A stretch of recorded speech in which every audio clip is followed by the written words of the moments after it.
అరే మంచి స్పెషల్ ఇవరా. పాత బాకేవో తర్వాత చూద్దాం. అన్న అమ్మ పొలం పనికి వెళ్ళి వస్తుంటే కాలుదారి కింద పడిందన్న. హాస్పిటల్ తీసుకెళ్ళాలి. ఓ 50 రూపాయలు కావాలన్నా. 50 రూపాయలు కావాలా? హాస్పిటల్ తీసుకెళ్తావు కరెక్టే. అక్కడ డాక్టర్లు చూస్తారు కరెక్టే. మందులు రాస్తారు కదా, మందులు కొనాలి కదా. మందులు కొనాలంటే డబ్బులు కావాలి కదా. అప్పుడు నా దగ్గర పరిగెట్టుకుంటూ వస్తావా? ఎంత కావాలో అడగరా.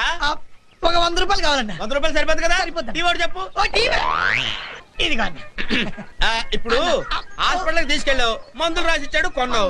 మరి ఆ పేషెంట్ కి బిస్కెట్ లో ద్రాక్ష పళ్ళు ఏవోటి కొనాలి కదా. కొనాలంటే డబ్బులు కావాలి కదా. అప్పుడు పరిగెట్టుకుంటూ నా దగ్గరికి వస్తావా? నన్ను అడగరా. ఎంత కావాలరా? అన్న ఒక 200 కావాలన్నా. 200 సరిపోతా? సరిపోతా. 2 సిగరెట్లు తీసుకో. 2 సిగరెట్లు.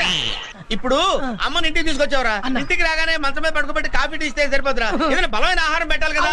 ఎంత కావాలో అడగరా తమ్ముడు. ఒక 500 కావాలన్నా. ఒరే అన్న నువ్వు నోరు తెరిచి 500 రూపాయలు అడిగితే ప్రస్తుతం నేను 5 పైసలు కూడా ఇచ్చే పరిస్థితిలో లేనురా. అదే అదేంట్రా.